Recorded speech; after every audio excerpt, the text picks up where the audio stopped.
And we're here. Welcome to the Livingston Parish Weekly. This week we're giving you two. We would like to thank Congressman Garrett Graves for being here. Thank you, sir. Appreciate it. Hey, great to be here. Thank you. Go ahead and 30 seconds. Tell us about yourself and the district. Sure.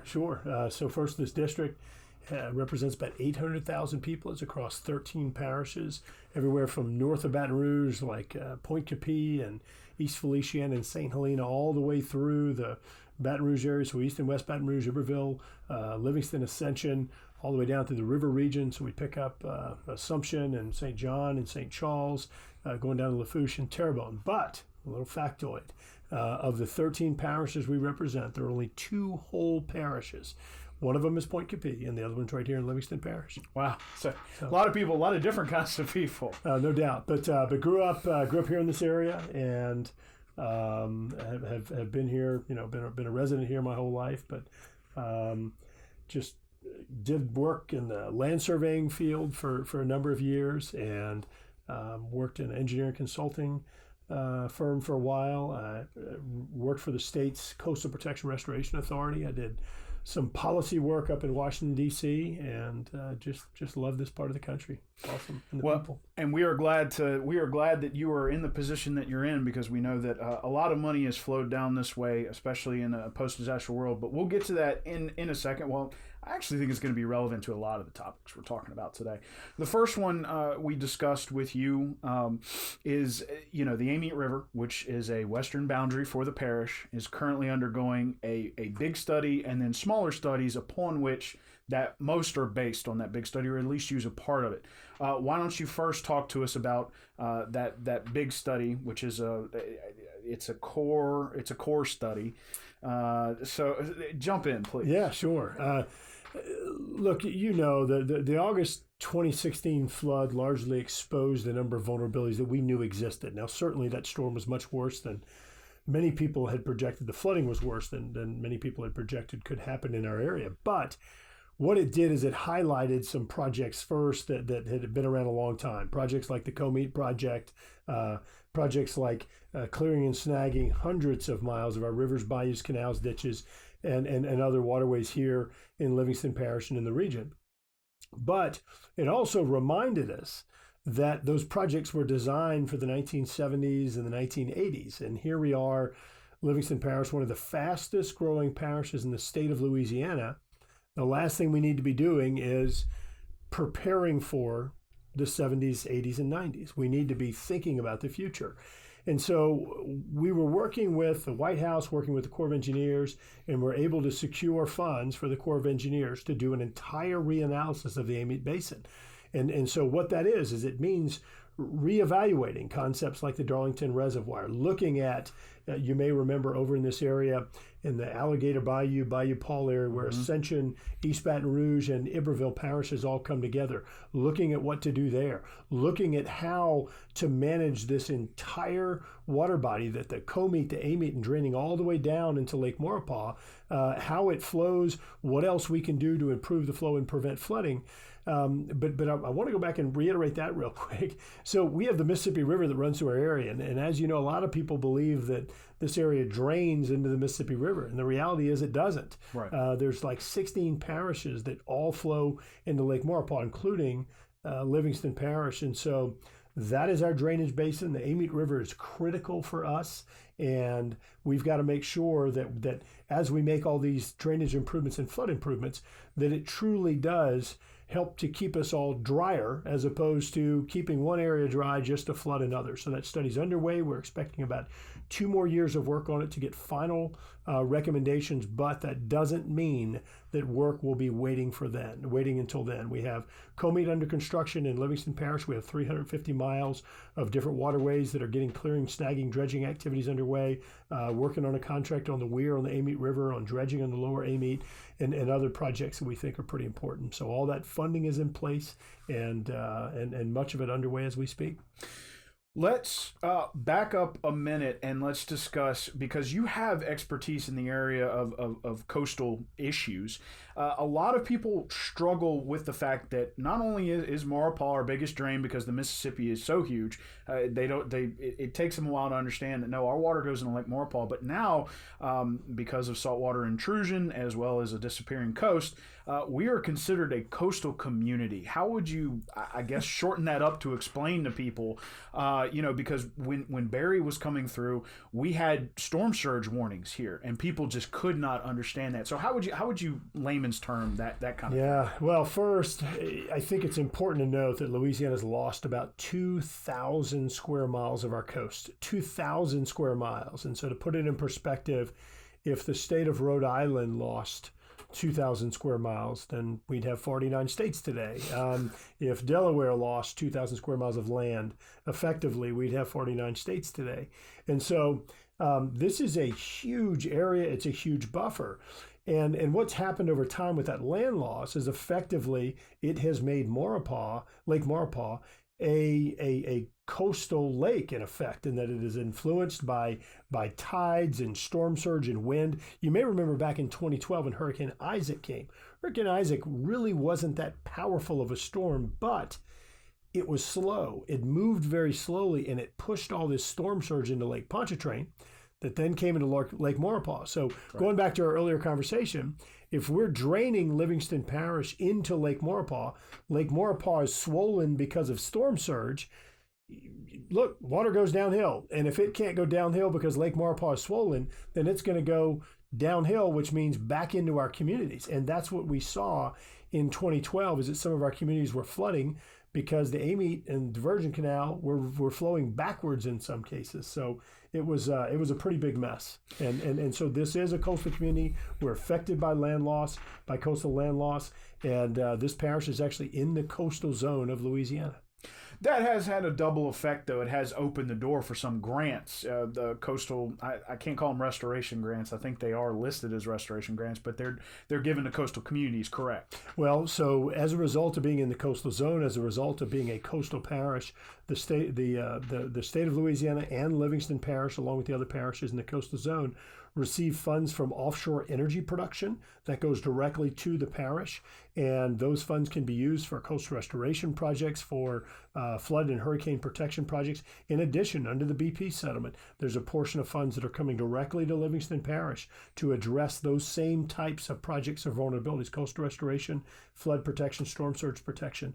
And so the state and the parish directly benefit from those types of funds. Let's take a step back. We were talking about the Amite. When Lake Maurepas is swollen, water has nowhere to go but back up. There is a secondary study by DOTD, and Ms. Valerie Hodges, who is running for re-election this year. So far, nobody's qualified against her, so I suppose she will continue for another 4. And she brings up constantly the Darlington Reservoir. You and I have actually had a discussion about that, and it's there was a lot of different reasons that it didn't come into play in the past. Now it's resurfaced, but one of the main things you brought up is that return on investment. A secondary thing you brought up is whether it stays dry or if it's a wet reservoir. So it's a 2-part question. One, what kind of return on investment would that mean on a reservoir like that, and what's the difference between wet and dry? Well, so first, the Corps of Engineers looked at Darlington Reservoir years ago, and they determined at that time that it wasn't an effective solution. And ultimately, the COMET project, which will begin diverting water from this region over to the Mississippi River, that project was authorized for construction and now is fully funded, nearly $400 million. Since the August flood, and we've got to remember, Livingston Parish is one of the fastest growing parishes in the state of Louisiana. So we're not doing the same analysis as was done back in the 80s to determine if Darlington Reservoir makes sense. We're looking at it considering all of the development in some of the fastest growing areas in the state of Louisiana right here in this region, and determining under these conditions, under today's conditions, is that an effective project? And the state transportation department has determined that it is a cost-effective project, that it would benefit our region. The good news on that is that we're not just going to go out there and say, hey, this may be a good idea. we've actually secured $1.2 billion in new funds that would allow for new ideas, new projects like that to be able to be funded. That way we're not preparing for the 80s and 90s. We're truly making investments that make us ready for the 2020s, the 2030s and beyond. So that's great news. In regard to the type of reservoir, you have different types of, everything from different types of reservoir construction, meaning hard bottom type construction, where you literally hold water. You have softer bottom type constructions that are, sort of permeable type, materials, just like mud and things we have now. You also have reservoirs that would only be utilized when you have high water conditions. It would be effectively dry the rest of the time. You go ahead and fill it when you need to have that surplus capacity utilized. And then you have types of reservoirs that are more so like a lake. That way you can benefit from recreational opportunities and increase property values adjacent to the banks. That way you can help to raise funds to pay for the project. So all sorts of different types of options that are being considered. Of course, cost is a big deal. The type of reservoir that we're talking about the cost could vary wildly depending on what type of reservoir ultimately is built. So you brought up the 1.2 billion. You're speaking on the community development block grant. That is correct. Okay. Yes. So let's walk through that for a second, because a lot of people don't understand it, and it's actually going to segue into duplication of benefits. So when you're talking about that 1.2 billion, it's allocated, but then you have to wait for guidance. A lot of people don't understand the whole wait for guidance thing. So what is that about? Well, look, a lot of people are right, and what I mean by that is that in many cases we'll change the law or we'll appropriate funding, and as far as we're concerned, we think things are, our job is done. We've gone ahead and we've appropriated these funds. They should be available to the states. Well, in the case of this $1.2 billion, we appropriated these funds, and this was after about probably about at least 6 months of really intense efforts. We had started even before then, but 6 months of really intense efforts to get this block grant funded of $1.2 billion to Louisiana. This ended up being done in February of 2018. February of 2018. And I'm not mistaking my years. It is now August of 2019, and they haven't even written the rules or the guidance on how this $1.2 billion in flood mitigation money can be used by the state of Louisiana. Now, I remind you, every day we wait is a day that we're waiting to have protection, is a way that we're waiting to invest those dollars, is a day that we're potentially leaving ourselves vulnerable for that next storm, for that next hurricane. So there's a cost to inaction.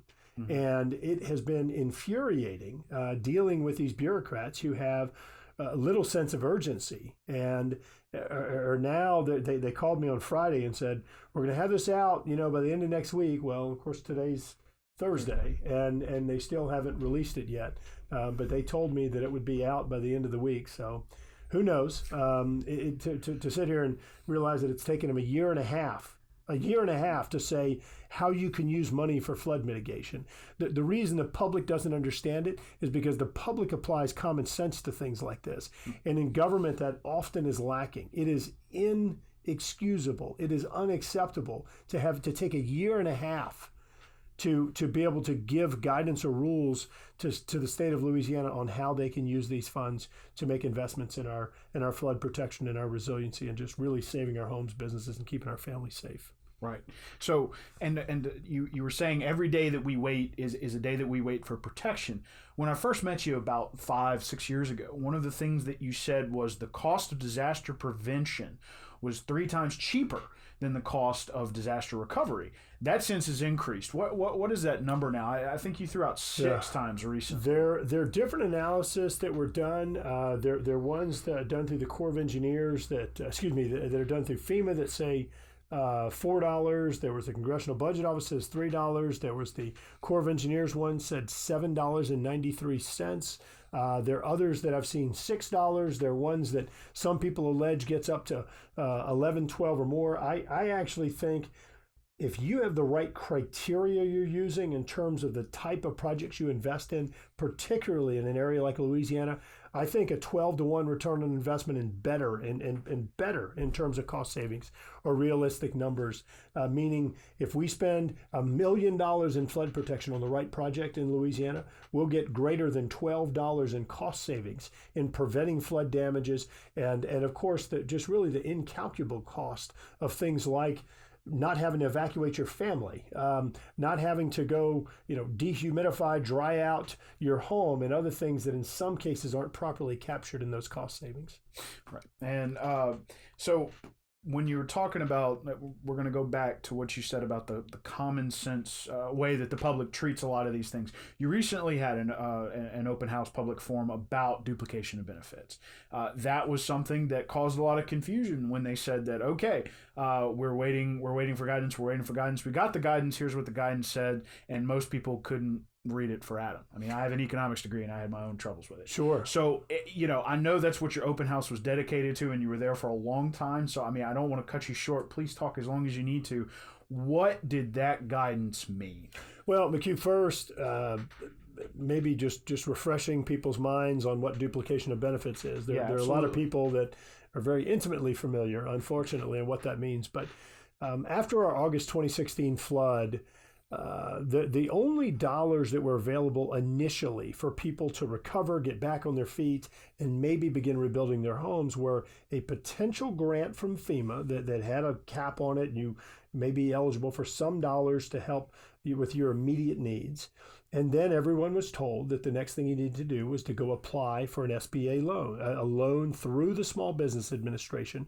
That was, even though it says Small Business Administration, this is for homeowners, for renters and others. And so people did what they were told. And it was a prerequisite. You had to apply for this loan before you were eligible for other programs, according to the federal disaster officials that were down here. So people did what they were told. And later on, whenever we were able to secure some grant funding, some federal grant funding to allow for the Restore Louisiana program to be funded, that entire program, the entire Restore Louisiana program, is funded through federal dollars that we were able to secure. We secured a lump sum of about $1.2 billion in September of 2016. We got another $400 million, over $400 million in December of 2016. And then we got a little bit more money in, I believe it was April of 2017. So effectively by December of 2016, just a few months after the flood, we had nearly $1.7 billion in the bank for homeowners, for disaster victims, renters, and others. So as the Restore program began ramping up, people found out that if they applied for a loan, didn't even have to accept it, if they applied for a loan, whether they accepted it or not, if they were approved, they effectively were prohibited from getting a grant. There's this crazy view in the federal government that a loan is duplicative of a grant. That is nonsensical. So we started working with the Obama administration trying to get them to change it. We couldn't get them to change it. They wouldn't do it. The new administration came in. We tried to work with some of their officials and just during all this crazy transition that they were doing in 2017. Who's in charge? What authority do they have? Things like that. We realized that was not going to be an efficient solution. So we introduced legislation to fix it. That legislation passed the House of Representatives at a committee in November of 17 through the House, full House in December of 17. The Senate refused to take it up. We did it again in April or May of 2018. It passed again. And then again, the Senate refused to take it up a second time. Finally, in September of 2018, we really jammed the Senate. We put it on a bill they couldn't refuse. They had to act on it. So we jammed them. It became law, stood right next to the president when he signed into law in October. And what it did, among the other things, it explicitly says that a loan may not be considered duplicative of a grant. There's no other way to read it. It explicitly says it. So then I'm popping champagne corks. We're all excited after this nearly year-long effort on the legislation, thinking we're all done, only to find that it was going to take the federal agencies 8 months to issue guidance. And as you noted, not an easy read, over 80 pages, nearly 90 pages of text that was a lot of just, I'll use a technically term, gobbledygook. It was just this bureaucracy in writing, and it did not properly interpret the law. I wrote it. I wrote the law, and you can't parse or mince words when it says explicitly in the law, a loan may not be considered duplicative of a grant. And so what they did is if you didn't accept the Small Business Administration loan, or if you declined it or canceled it, those people are in the clear and they should be getting paid now. So that's good news for that group of people. The next group of people is if you are below a certain income threshold, and that may be $60,000, it may be $90,000, maybe depending on the size of your family and things like that, a year, then you should be getting paid as well.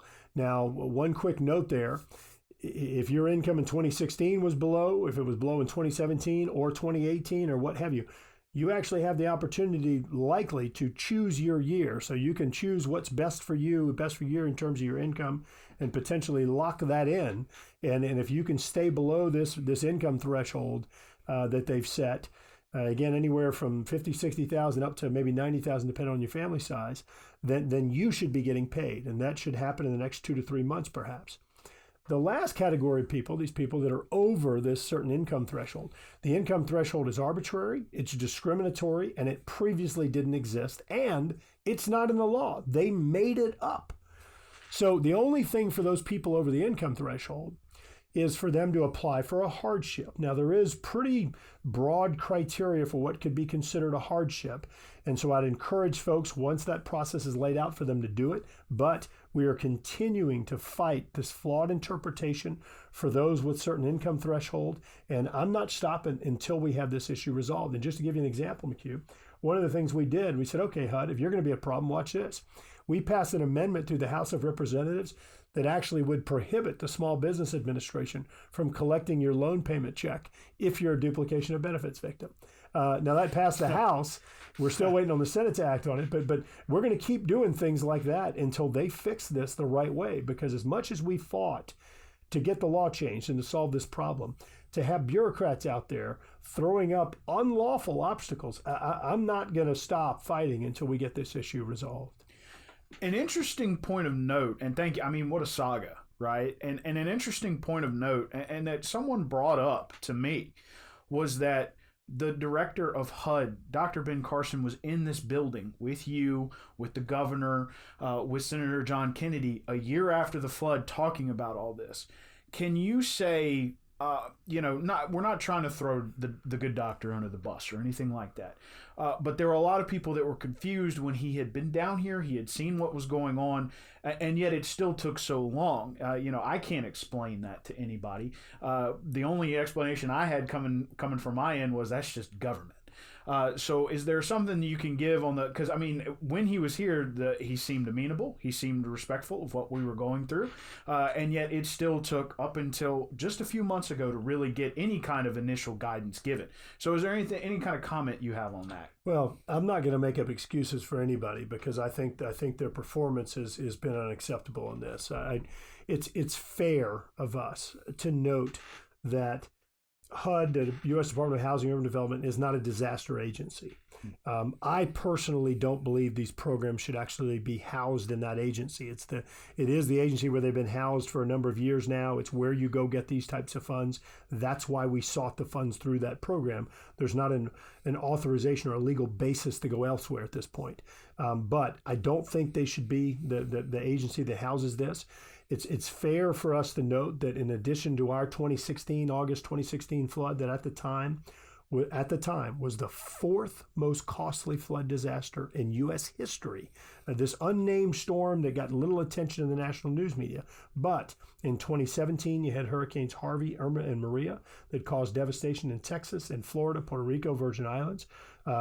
Later in 2018, you had Hurricanes Michael and Florence that caused devastation, destruction in North and South Carolina, some areas of Georgia, as well as hitting Florida Panhandle again. Michael really pounded that area, and so the agency has really been challenged with this surge of work and some of the worst disasters in our nation's history, all at the same time. But what I do when I run into situations like that is you go ahead and you hire surge capacity. You bring in additional experts to help you do the job that you're required to do if there's an urgency behind it. And this one there is. So I've had probably 5 meetings with Secretary Carson. I've spoke to the president about this. I've spoke to the vice president about this.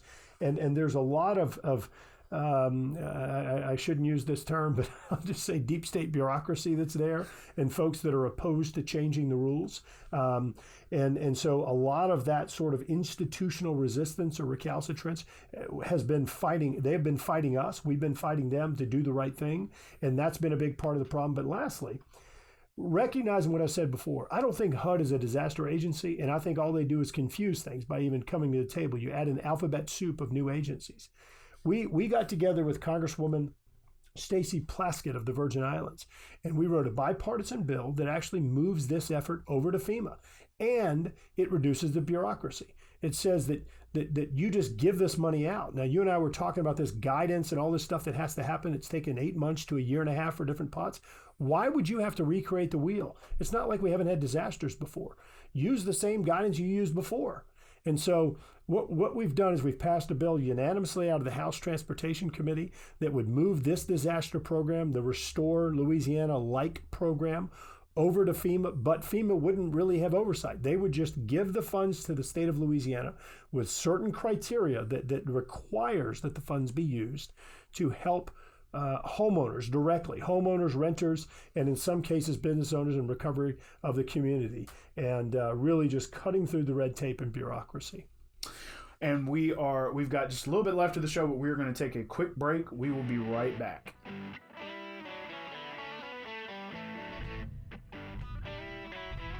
And we're back, and we're here rolling into the last little bit of our show today. We want to again thank Congressman Garrett Graves for being here. We're going to talk about opportunity zones, which is a very interesting subject, hasn't really caught a whole lot of fire. And a lot of that has to do with the whole guidance thing we've been talking about. I know that people have been waiting for rules and interpretations and that kind of thing. So right now in Louisiana, there are a lot of different tracts. In Livingston Parish, we have 3. We have 2 census tracts in Walker and 1 in Denham that have been designated as opportunity zones. Let's first talk about recently there were some rules that came down. I know Senator Bill Cassidy is going to be part of a forum coming up next week at the Water Institute that's going to be talking about this. I know that the Acadiana area around Lafayette, and I know areas of South Baton Rouge have kind of tried to start participating in this. During the break, we kind of talked about some people being snake bit. I know a lot of people were interested in the consequences of not fully participating. First, why don't you tell us what do you know about opportunity zones and for, against, and what kind of rules do they bring to the table? Sure. So look, bottom line, opportunity zones. We included this in the tax modernization or tax reform legislation that we did back in December of 2017. And what it was designed to do is it was designed to provide a tax incentive to make investments in low income areas that could benefit from that investment that maybe have been to some degree left out of the economic opportunity, the wage opportunity, the employment opportunity recovery that we've seen in so many other areas of the country over the past few years. And so the way that the process works is that you have the governor gets together with other state officials. They make recommendations on where the zones are to be established that sort of have opportunity for opportunity. How's that for clarity? And the state selected, as I recall, about 150 different tracts or zones around the state of Louisiana. And so now, bottom line is, we're waiting on, I think, ultimate approval of some of the investments to where we can truly have some of the developers coming in and helping to drive economic investment or economic activity in some of these designated areas. So what are, we're trying to drive economic activity. I know a lot of it is in relation to employment, trying to make sure that people get employed. What are some of the, like if you could cite maybe one of the biggest financial benefits for some people of jumping into an opportunity zone. Oh well, look, the biggest financial benefits is how it is. So it's a tax incentive, and what it does is when you come in and you make an investment in an area or in a project, and you end up getting a profit, or you end up making money off of that, that profit, those capital gains are heavily taxed. And so what the Tax Cut and Jobs Act did, as we enacted in 2017, is it actually provides a cut or a reduction on those taxes. So effectively, and I'll make up numbers, if you come in and you make an investment in an area and you get capital gains of $50,000, you're going to get taxed heavily on the $50,000 in a regular area.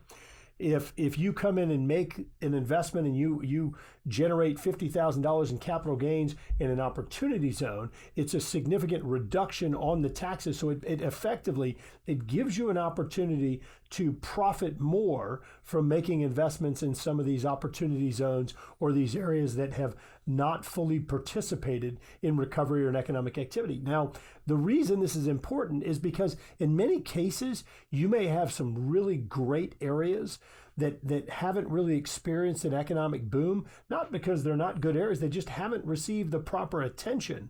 Or maybe they need a little bit more investment on the infrastructure. And so what this does is it helps to improve the competitiveness of some of these sites. In some cases, it simply helps to identify or to really highlight some of these areas where there are opportunity to generate growth, to generate economic activity.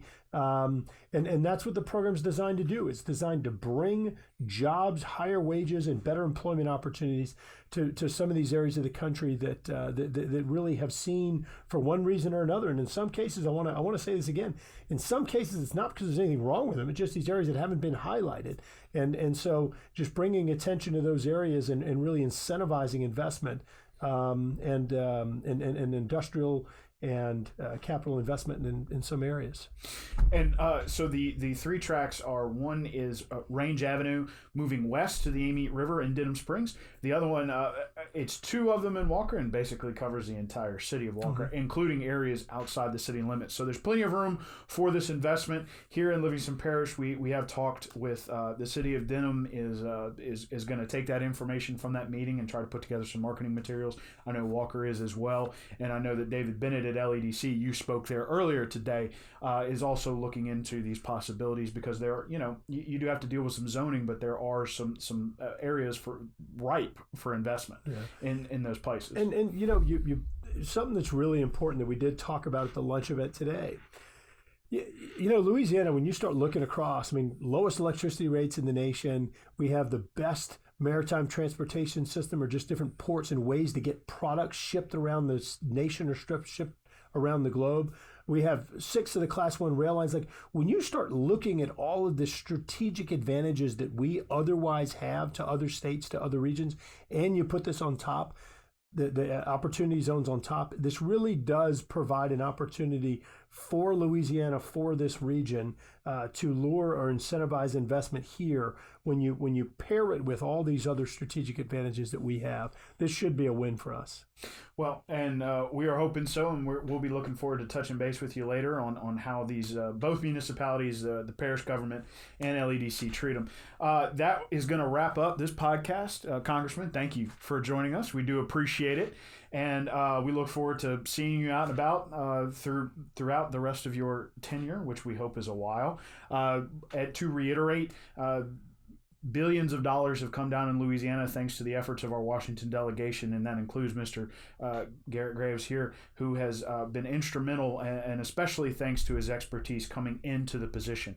So we want to thank you for that and for your efforts, especially in a post-flood world. We do want to remind, or I do want to remind viewers of something that you said to me in an interview a while back, is to some of these things, federal dollars are not always available. And windfalls after disasters are not always available. So budgeting for such things is not prudent. There are some things that we're just going to have to pay for, and especially now that in and around Livingston Parish we can see that this water can turn against us real quick. So, again, sir, thank you for being here. We appreciate it. Thank you all for joining us. This is Livingston Parish Weekly, a podcast brought to you by the Livingston Parish News. We distribute it via Anchor FM. We have gotten Apple Podcasts on board, so it goes out to all your podcast platforms. We also put it on our website, www.livingstonparishnews.com/podcast. We know some of you don't want to pay for it. These are actually free, so you can go listen to them or watch them if you'd like to. It's usually just two guys talking in a room. We're also on Facebook, LinkedIn, Instagram, YouTube, and Twitter. We're in print on Thursdays and Sundays. Again, thanks for joining us. My name is McHugh David, publisher and editor of the news. We'll catch you next time.